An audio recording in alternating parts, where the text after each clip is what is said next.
To make a very basic paracord lanyard, start by folding a length of paracord in half. The paracord should be about 6 to 13 feet, 2 to 4 meters long. You'll get about 1 inch, 2.5 centimeters, of braid for every foot, 30.5 centimeters of cord.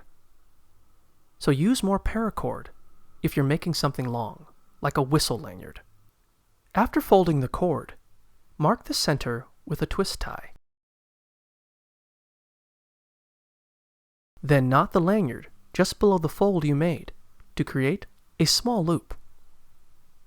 The simplest way to do this is with an overhand knot. Pinch the two sides of the cord together about 2 inches, 5 centimeters below the middle of the cord where you put the twist tie.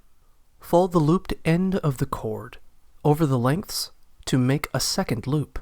Then pull the loop top of the cord through the new loop you just made. Pull the knot tight. Pull the ends of the cord through the loop of a carabiner clip or a key ring. Leave about 5 inches, 13 centimeters of cord between the carabiner and the knot you made earlier.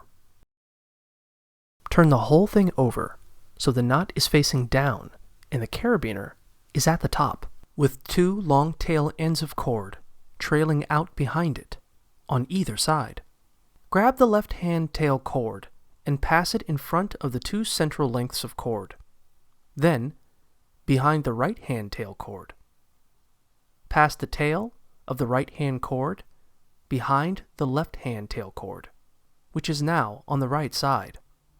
Weave the tail over the 2 central lengths of cord and then under the loop of cord on the left hand side. Pull the tails of cord tight to complete the first knot of your braid. Repeat the process again, but this time in reverse. You'll weave the left hand tail cord under the central cords instead of over them, and pass the right hand cord over the central cords and down through the new loop on the left side. Keep doing this until you've created the number of knots you want. When you're done, snip off the loose ends of the cord. Burn the cut ends with a lighter flame for 5 to 10 seconds to melt the fibers and prevent fraying.